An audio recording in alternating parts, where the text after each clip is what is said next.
Bonjour, Dr. Bélanger. Ça nous fait plaisir de vous recevoir aujourd'hui. Merci d'avoir accepté notre invitation. Ça fait plaisir. Merci, Chantal. Le Dr. Richard Bélanger a suivi son cours de pédiatrie au CHU de Québec et a fait une surspécialisation en médecine de l'adolescence au CHU de Sainte-Justine. Et maintenant, vous êtes professeur agréé et vous partagez votre temps entre la clinique de santé de l'adolescent du Centre Mère-Enfant Soleil du CHU de Québec et l'Université Laval. Alors, merci d'être avec nous. Et en plus, je dois dire que vous faites également partie de notre comité consultatif ici à Jeunesse sans drogue. Donc, c'est un honneur d'être avec vous aujourd'hui. Bonjour. C'est un honneur pour moi de faire partie de ce groupe-là, Chantal. Merci beaucoup. Alors, aujourd'hui, on voulait parler, entre autres, vraiment du vapotage parce qu'on sait que c'est un sujet qui peut concerner certains parents. Au départ, on présentait le vapotage comme un outil de cessation par rapport à la cigarette. Et là, on voit que ça a peut-être pris un autre rôle par rapport à nos jeunes. Puis il y a une inquiétude justement d'expérimentation accrue par rapport au vapotage chez les jeunes. Quels sont vraiment les risques véritables reliés au vapotage chez les jeunes? Il faut mettre ça en perspective, hein, Chantal. Ce qu'il faut savoir, c'est en contraste d'autres produits. Ça fait 20, 50 années qu'on apprend à les connaître. Là, on a un produit qui est là, pas depuis 2 ans, qui évolue depuis au moins une quinzaine d'années, qui est particulièrement à l'intérieur de notre société depuis environ 5 ans, puis que vous avez, que tu as vraiment bien dit, présenté au départ comme un outil de cessation tabagique. Okay? Ça peut rendre les personnes perplexes. Après ça, tant qu'on dit, ben, il y a peut-être des risques associés à ça. Okay? Sans être à la messe, les données qu'on a actuellement sont principalement de 3 ordres. La première, puis je pense que c'est ce qui est connu de plus en plus à l'intérieur de la population, c'est les effets possibles, irritatifs, inflammatoires au niveau pulmonaire. Donc, la vapeur de cigarettes électroniques, hein, je m'excuse de le phraser de cette manière-là, là, il n'y a pas juste de l'eau à l'intérieur de ça. Hein? Okay? Donc, les produits inhalés, puis après ça, expulsés des poumons, contiennent des irritants. On apprend à les connaître en plus des produits qui sont addictifs, mais principalement l'irritation au niveau des poumons peuvent se présenter uniquement comme de la toux, peut détériorer des symptômes chez des jeunes, chez des adultes, mais chez des jeunes aussi qui présentent déjà des maladies chroniques comme l'asthme, par exemple. Puis à l'autre bout du spectre, il y a les pneumopathies liées au vapotage, ce qu'on a entendu en anglais pour les personnes qui se renseignent un tout petit peu comme étant les e-valley, donc les e-cigarette and vaping lung injury.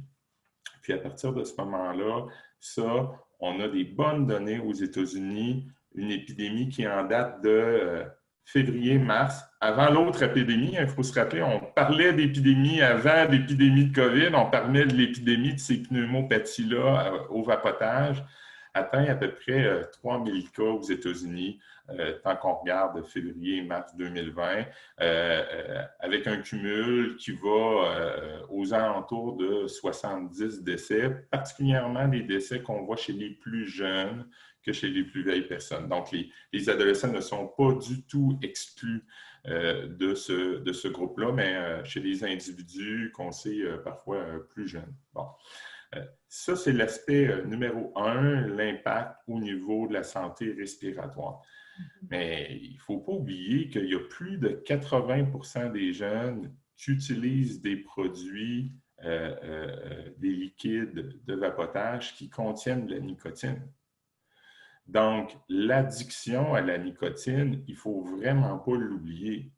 On a un groupe, particulièrement les adolescents, qui avaient vu décroître d'une manière extrêmement importante le tabagisme. On était à des taux de consommation de tabac à l'intérieur des 30 derniers jours dans certaines communautés qui étaient bien en deçà du 5%.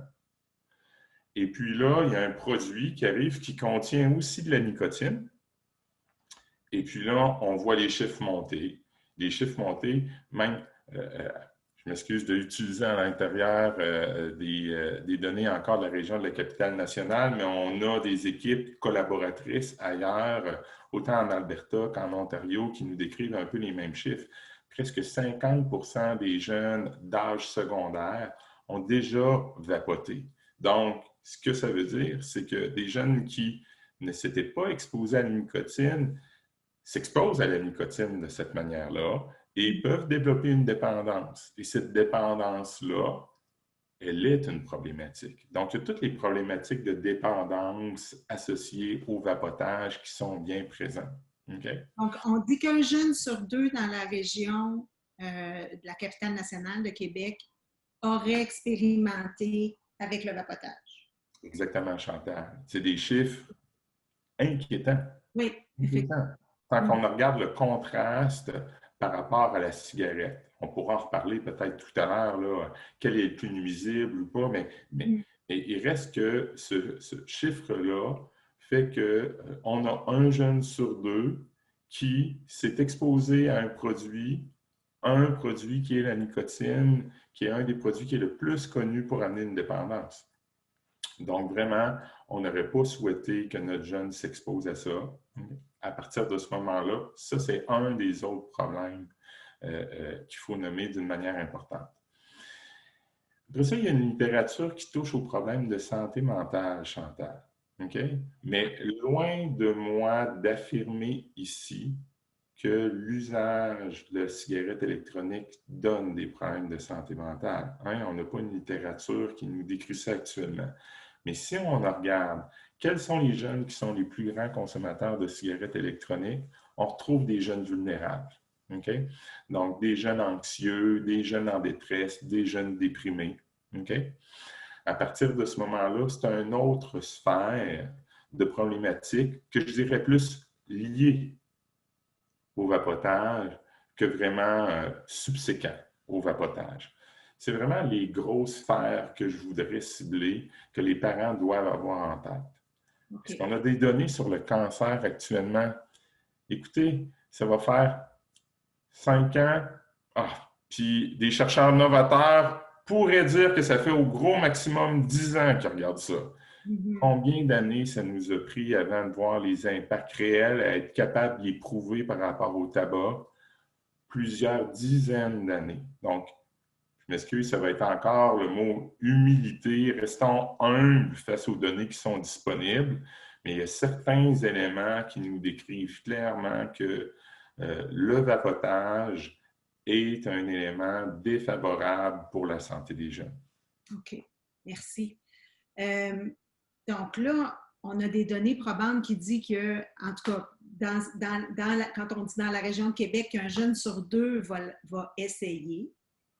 Dans cette optique-là, mettons que je sais que mon jeune fait partie de ce 50 %-là, puis que je l'approche avec encore humilité, ouverture et dire je suis inquiète, il nous manque des données de recherche encore pour vraiment nous dire les faits, mais on sait qu'il y a des grands risques associés à ça. Et notre jeune dit ouais, mais c'est bien moins dangereux que la cigarette, c'est moins dangereux que fumer. Qu'est-ce que je réponds en tant que parent? Est-ce que c'est vrai, ça, que c'est moins dangereux que fumer? C'est un typique du terme. C'est une des questions les plus difficiles à répondre, sincèrement, pour un parent.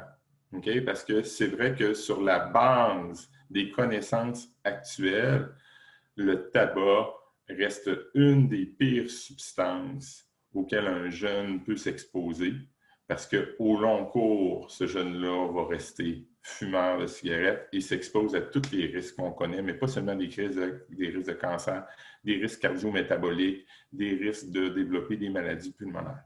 Bon. En même temps, je vous ai décrit une littérature qui commence à croître, okay? Qui reste à étayer, mais une littérature qui nous décrit certains risques, pas les mêmes risques qu'on décrit par rapport au tabac. Donc, très humblement, est-ce qu'il y a une substance pire que l'autre? La réponse simple à ça, c'est de dire on ne souhaiterait pas que notre jeune s'expose à aucune substance. Mm-hmm. C'est un peu une boutade, là. C'est un peu une réponse de politicien, Chantal, là, mais entre un coup de marteau puis 2 coups de marteau, qu'est-ce qu'on souhaite avoir sur les doigts? Ben, pas de coup de marteau. Oh, oui. Ah, j'adore cette réponse-là. Ben, elle est très visuelle pour aider un parent, justement. Puis pour faire du millage un tout petit peu, là, pour faire de la distance sur ce qu'on a dit tout à l'heure, là, la dépendance à la nicotine qu'on peut développer par rapport au vapotage, ce qu'il faut savoir, ce que le jeune doit savoir, ce que le parent pourrait transmettre à son jeune, c'est le fait qu'un jeune qui n'avait pas prévu fumer la cigarette n'a pas ça dans son plan de vie, surtout un jeune qui, à l'intérieur de son groupe, n'a pas d'amis fumeurs. Malgré tout, ce jeune-là qui s'initie à la cigarette électronique, qui en consomme régulièrement, a 2 à 3 fois plus de risques de devenir fumeur de cigarette. Donc, une autre réponse pourrait être, c'est la suite logique pour débuter le tabagisme, c'est la cigarette électronique. Ça, ça pourrait être le contraire de ce qui est envisagé chez les adultes, là où la cigarette électronique est le retrait du tabagisme, bien qu'encore, là, il y a des études qui nous décrivent que c'est pas si clair que ça, puis les médecins devraient beaucoup plus recommander encore aujourd'hui des supplémentations nicotiniques usuelles comme les timbres ou les gommes. Mais ça, c'est une autre histoire. Mais pour imager aussi, quand on parle des risques par rapport à vapoter puis fumer, j'avais déjà entendu dire, écoutez, si je prends une carotte à la base qui est naturelle puis qui est bonne, puis que je la coupe en petits morceaux, puis que je la roule, puis que je décide que je vais la fumer, ça ne sera pas meilleur pour moi parce que c'est une carotte. Mes poumons ne sont pas supposés d'avoir cette fumée-là, que ce soit une carotte ou de la nicotine. À la base, notre organe pulmonaire n'est pas supposé d'accepter cette fumée-là. Donc, c'est pas bon, point. C'est vraiment ce type de questions-là que les parents vont se faire poser. Puis ça décrit vraiment tout l'avantage d'avoir ce type de discussion-là ensemble pour outiller les parents. Nos jeunes sont des jeunes intelligents qui se posent des bonnes questions. Donc, ce type de questions-là, qui pourrait être un peu aussi une boutade de leur part, il faut quand même être préparé comme parent afin d'y répondre parce que la réponse rapide, ça pourrait être ben oui, basé sur la littérature, ce que j'ai lu, c'est vrai que ça a l'air moins pire. Mais en même temps, qu'est-ce qu'on souhaite à notre jeune? C'est une vie sans substance. Oui, puis c'est une vie où est-ce que le jeune, on va l'utiliser lui-même pour prendre des décisions informées sur leur santé. Parce qu'on ne sera pas toujours là pour les appuyer puis les aider à prendre cette décision-là. Fait que j'ose espérer qu'en ayant des conversations régulières et ouvertes, où est-ce qu'on va chercher de l'information basée sur des faits, sur de la science, nos jeunes vont être mieux outillés pour prendre des décisions informées en fonction de leur santé. Les jeunes qui ont utilisé la cigarette électronique au moins une fois dans leur vie, mais beaucoup plus à l'intérieur des 30 derniers jours, sont plus à risque d'aller consulter aux urgences puis d'être hospitalisés en lien avec la COVID que des jeunes qui n'ont pas consommé. Donc, sur cette base-là, avec toutes les limitations de ce type-là d'études épidémiologiques, bien sûr, on comprendra qu'on n'exposera pas volontairement ni des jeunes vapoteurs à la COVID, ni des personnes atteintes de la COVID au vapotage pour voir ce que ça donne. Hein? Okay?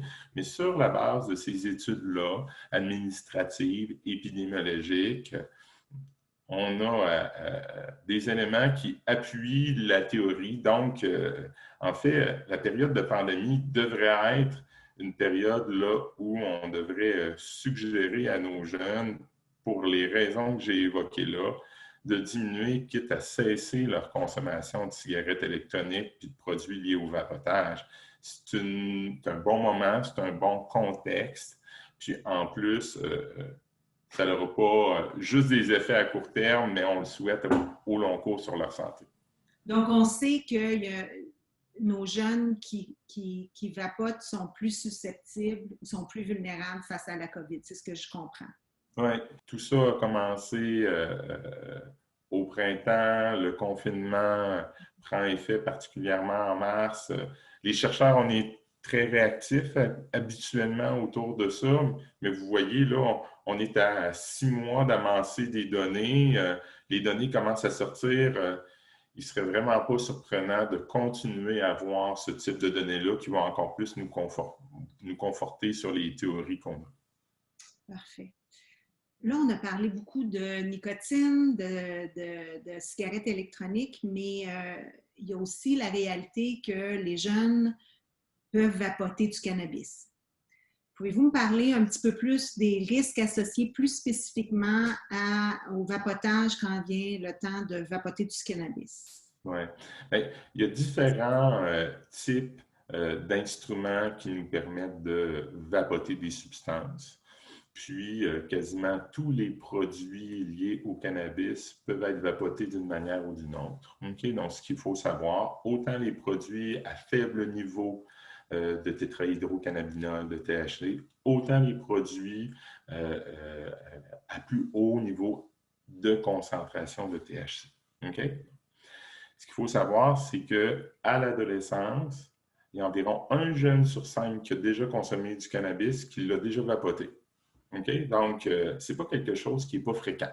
Okay? Donc, on a quand même un groupe de jeunes consommateurs, particulièrement au Canada, okay? Comparé à d'autres pays, autour du cannabis. Puis, on sait que de manière croissante, de manière de plus en plus importante, le vapotage est utilisé comme manière de consommer le cannabis. Est-ce qu'il y a des inquiétudes particulières? Je vous dirais particulièrement 2 inquiétudes. Je vous ai parlé tout à l'heure des pneumopathies associées au vapotage. Il semble apparaître à l'intérieur des investigations qui ont été faites que certains produits qui rendaient les liquides utilisés pour la consommation de cannabis par le vapotage, particulièrement la vitamine E, okay, qui était ajoutée pour des raisons de fluidité, de stabilité, que ces produits-là semblent être à accuser à l'intérieur des pneumopathies liées au vapotage. Okay? Donc, vraiment, on voit plus de pneumopathies liées au vapotage en lien avec l'usage de cannabis. Pas exclusivement par rapport à l'usage de cannabis, mais vraiment plus fréquemment. Premier point. Deuxième point, je vous ai dit que tout le spectre des produits qui contiennent du cannabis peuvent être vapotés. À partir de ce moment-là, ce qu'on sait, par exemple, c'est qu'il y a beaucoup plus une utilisation des produits à haute teneur en THC. Donc, à partir de ce moment-là, on a des jeunes qui s'exposent à des produits souvent qui pourraient contenir plus de nuisances, surtout par rapport à ces effets psychotropes, les effets sur le jugement. La technique de consommation est très différente aussi, hein, entre consommer du cannabis, soit par ingestion ou bien non par combustion. Le vapotage permet d'avoir une consommation beaucoup plus rapide, à haute teneur, puis d'une manière qui peut être répétée plus fréquemment. On voit particulièrement ça, les jeunes appellent ça se doser avec la cigarette électronique pour avoir le buzz.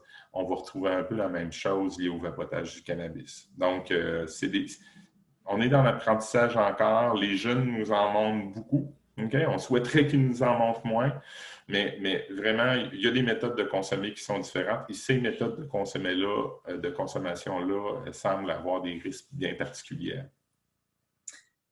C'était à la fois intéressant et fort inquiétant en tant que moi-même maman. Juste avoir une idée, quand vous parlez de haute teneur de THC, quand on parlait de vapotage, de quoi ça a l'air, ça? Comment on peut comparer ça à peut-être ce que nous, on a fait l'expérimentation quand on était adolescent? Ouais. Ce qu'on sait, c'est qu'il y a eu une hausse de 2 à 4 fois la teneur en THC à l'intérieur de la marijuana, donc ce que tout le monde appelle le pot, là. Okay? Donc le cannabis séché, qui est habituellement fumé. Il y a eu une hausse de la concentration de THC de 2 à 4 fois les teneurs dans les années 70. Donc, autant on pouvait avoir, mais ça c'est des moyennes, hein, autant on pouvait avoir là, un pot qui tournait aux alentours de 2, de 3, de 4 %. On peut maintenant avoir aisément accès sur le marché noir à des produits qui sont aux alentours de 16 %, de 12-15 % en moyenne. De l'autre côté, en vente libre pour les adultes à l'intérieur du Canada de manière légale, non pas les jeunes, mais les adultes peuvent avoir accès à des produits qui vont au-delà de 20 de THC. Donc, vous voyez des concentrations là, bien plus importantes que les moyennes que je vous ai décrites. Et ça, c'est pour la marijuana. Si on parle du hashish, si on parle des concentrés de cannabis, des personnes qui ont peut-être déjà entendu parler de la shatter ou bien non de la wax, là où on est vraiment au-delà de 50, 60, 70, 90 de THC. Hein? Pas que le contenu en grammes, c'est tout du THC, puis c'est pas comme ça que ça se calcule, là. Mais juste pour vous dire, là, c'est bon de faire ces comparaisons-là. Puis, en effet, les jeunes, comme les adultes, ont accès à des produits qui ont une teneur en THC bien plus importante qu'il y en avait par le passé. Puis, est-ce que vraiment les personnes ont adapté leur consommation? Ça reste pas si certain. On sait que plus le niveau de THC est présent, plus il y a d'évidence en lien avec des éléments de santé mentale défavorables. Hein? Autant plus un jeune consomme tôt, plus un jeune consomme de manière fréquente, plus un jeune consomme à l'intérieur d'une même journée du cannabis, et plus un jeune consomme un contenu élevé en THC. C'est tous des éléments qui sont en défaveur d'une bonne santé mentale, qui sont associés à des événements de maladie comme des épisodes psychotiques. De façon générale, si le jeune vapote du cannabis, est-ce que le niveau THC, la teneur en THC est habituellement plus grande? Mais après ça, la réponse est oui, Chantal. Après ça, par exemple, hein, parce qu'il y a beaucoup plus une utilisation des concentrés à l'intérieur des cigarettes électroniques que l'utilisation de certains modules qui nous permettent de mettre du cannabis à l'intérieur de notre cigarette électronique, du cannabis, excusez-moi, de la marijuana. Il y a des modules qui existent qui permettent quand même de chauffer le cannabis séché. Mais usuellement, c'est des produits qui sont beaucoup plus liquides, donc des produits concentrés. De l'autre côté, par exemple, ça dépend aussi le type de consommation que le jeune va en faire. S'il vapote une bouffée, puis avec ça, notre jeune ou notre adulte a l'effet qui est recherché, n'est pas amené à consommer plus. Après ça, hein, ça dépend. Fréquence, concentration, nombre de bouffées. Puis ça reste difficile après ça aussi pour les professionnels de la santé de savoir exactement ce qui se passe. Je vous explique. Il commence à avoir tellement de variabilité, okay, que c'était simple si on comparait les impacts sur une cigarette tant de fois par jour sur une période de tant d'années, ça donne tel impact. Un joint tant de fois par jour sur une période de tant d'années. Donc là, c'est quelle concentration, quel type de produit, quel type de matériel tu as. Exactement, tu le chauffes. Il y a certains matériels qui nous permettent de savoir exactement la quantité de température auquel on va exposer notre produit pour avoir une vaporisation comme on le souhaite. Vous voyez, là, ça rend le tout bien plus complexe. Donc de manière générale, vapotage, THC plus élevé tant qu'on parle de vapotage de cannabis. Mais après ça, ça dépend bien sûr de la fréquence de consommation et des types de produits. Qu'est-ce qu'on aurait comme suggestion à donner à nos parents qui font face à un jeune qui vapote de façon régulière? Qu'est-ce que le parent pourrait faire pour mieux appuyer son jeune? C'est vraiment le type de questions qu'on a à l'intérieur de nos bureaux, Chantal. Puis, avec des parents qui se présentent à nous en pensant pas avoir de ressources. Puis, je pense pas que c'est le cas. Merci de poser la question. Pour commencer, et vraiment, c'est pas pour culpabiliser du tout, je pense que le parent doit avoir un regard sur sa propre consommation. Donc, difficile de proposer à un jeune de diminuer, de cesser sa consommation si lui, par exemple, utilise aussi la cigarette électronique. Hein? Donc, je pense que comme modèle de rôle, le parent doit lui-même se positionner d'une manière cohérente, conséquente. Okay?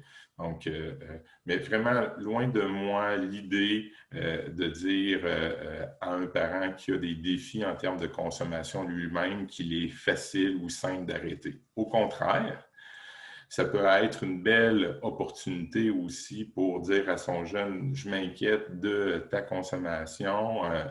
On pourrait aller consulter ensemble, ce qui pourrait nous permettre d'aller chercher des outils pour nous appuyer tous les deux afin de faire des meilleurs choix pour notre santé. Première des choses. Deuxième des choses, vraiment lors de cette recherche de service-là, ne pas avoir peur de laisser son jeune aborder les substances avec notre aide, mais laisser un espace seul aux jeunes lors de la consultation pour qu'ils soient vraiment capables d'exprimer ses désirs, ses besoins, sans avoir nécessairement le parent à côté. Le parent est là pour expliquer ses inquiétudes au jeu, comme tu l'as mentionné. Mais après ça, c'est vraiment aux jeunes de faire sa démarche, s'ils le souhaitent, surtout s'ils le désirent, s'ils croient que c'est le bon moment, s'ils croient qu'il en a les capacités pour diminuer ou cesser sa consommation. Mais vraiment, la période de confinement, la rentrée scolaire, c'est toutes des périodes d'opportunité où le parent peut avoir la légitimité, c'est un gros mot, mais malgré tout, là, la légitimité d'avoir une bonne discussion avec son jeune sur la base des défis que chaque période de vie peut représenter. Comment certains jeunes font des choix santé, hein, des choix qui sont positifs, pas juste à court terme, mais aussi dans leur trajectoire de vie lors de ces périodes-là cruciales. Donc, c'est un bon moment de s'asseoir ensemble, d'en discuter correctement, toujours en sachant que c'est notre jeune qui est maître de sa propre vie, mais que le parent est là pour l'appuyer en lui donnant de l'information, en l'orientant vers les bons services, en lui démontrant l'exemple. Vraiment rester à l'écoute, c'est quelque chose qu'on a discuté au début de notre entretien, mais juste de faire ça, c'est déjà beaucoup, puis votre jeune va vous en remercier, j'en suis certain. Si de l'autre côté, ça ne fonctionne pas, hein, parce qu'on a des jeunes qui sont particulièrement en état de compromission en lien avec leur consommation, c'est moins le cas par rapport au vapotage, sauf s'il y a vraiment des gros impacts pour la santé. À partir de ce moment-là, les parents peuvent eux-mêmes aller chercher de l'aide afin d'être mieux outillés, que ce soit de manière virtuelle sur Jeunesse sans drogue Canada ou de l'autre côté, en ayant rencontré des professionnels en disant « S'il vous plaît, outillez-moi un tout petit peu plus pour avoir cette discussion-là franche, pas pour piéger mon jeune, mais pour être certain que j'y offre la meilleure des opportunités. » Ce que j'aime un peu moins, en fait, Chantal, puis je m'excuse, je te coupe, hein. Ce que j'aime un peu moins comme praticien, c'est quand le jeune se présente à notre bureau et que le parent ouvre pour la première fois la discussion. Ce que ça démontre, en fait, c'est qu'il était assez fragile de le faire seul. Donc, on reprend ça à la balle au bord, mais des fois, ça amène le jeune à se fermer devant le praticien, devant le professionnel, en disant, ben, c'est ma mère qui a un problème avec ça, moi, j'en ai pas. Si au moins ça a été abordé, il y a peut-être des éléments comme des impacts sur la santé, des impacts au niveau scolaire, des conseils qui ont été portés par des amis qu'on va pouvoir nommer, ou que le parent ou que le jeune va pouvoir nommer pendant la consultation, puis qui va être un premier pas vers un possible changement si c'est ce que le jeune veut. Donc, ça peut être une autre manière pour le parent, préparer ces rencontres-là, mais essayer de faire ressortir les impacts négatifs que la consommation peut faire. S'il y en a, c'est un atout au changement. Ce que j'aime beaucoup avec cette approche-là, c'est d'y aller en collaboration avec le jeune. Donc, en amont, on parle avec notre jeune pour faire, partager nos inquiétudes, partager nos questions, puis savoir où en est le jeune. Mais s'il y a une ouverture avec le jeune, qu'on soit capable même de dire, mais qu'est-ce que tu penses si la prochaine fois qu'on va voir le pédiatre ou si en consultation, on serait capable de faire des questions ensemble pour aller valider justement nos hypothèses. Moi, je dis par exemple que je pense que c'est aussi pire que fumer, puis toi, tu ne penses pas, mais pourquoi qu'on ne le fait pas en consultation, mais qu'on puisse ensemble développer les questions pour approcher ce sujet-là en collaboration. J'aime beaucoup cette approche-là d'y aller en amont parce que là, le jeune ne pense pas qu'il s'est fait prendre en embuscade quand il arrive à la On veut surtout consultation. pas ça.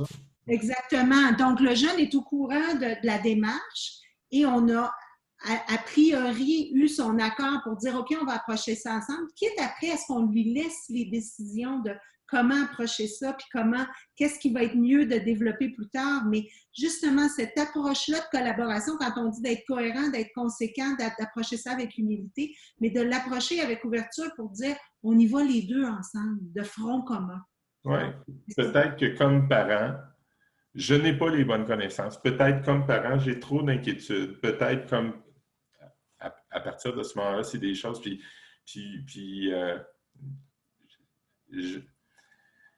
C'est important pour moi de dire aux parents aussi qu'on est dans cette partie de formation encore et c'est continu aux professionnels de la santé pour qu'ils soient le plus à jour avec tous les produits, les meilleures manières de discuter, dialoguer, guider par rapport aux substances. Donc, vous devriez avoir un professionnel de la santé, même les professionnels de première ligne, de plus en plus outillés pour faire face à ça correctement avec les familles. Je pense que vous nous avez donné des super bons outils aujourd'hui. Merci infiniment. J'invite tous les parents à mettre en application ça, d'utiliser ce contexte de pandémie, d'utiliser cette rentrée scolaire pour pouvoir parler avec son jeune, apprendre à se connaître, apprendre à être authentique et vulnérable dans ces conversations-là. Puis vous nous avez donné des super bonnes pistes pour le faire. Alors, merci, merci beaucoup. En espérant, Chantal, que ça pourra ou que ça va aider certains parents à se sentir un tout petit peu plus outillés. Se renseigner, ça ne veut vraiment pas dire banaliser. Puis ce qu'on sait particulièrement par rapport au vapotage, c'est que les jeunes considèrent à tort, malheureusement, qu'ils ne semblent pas avoir de problème lié au vapotage, hein, que c'est une substance qui n'est pas nuisible. On a exposé plusieurs éléments qui font ressortir les inquiétudes du corps médical, des professionnels de la santé, pas seulement par rapport aux produits nicotiniques, mais par rapport aux produits aussi de cannabis vapoté, puis en espérant avoir aidé une certaine stratégie. Je suis convaincue qu'on va pouvoir apporter une aide à ces parents-là avec toute l'information qu'on a échangée aujourd'hui. C'était très riche comme conversation. Merci beaucoup. Merci beaucoup, Chantal.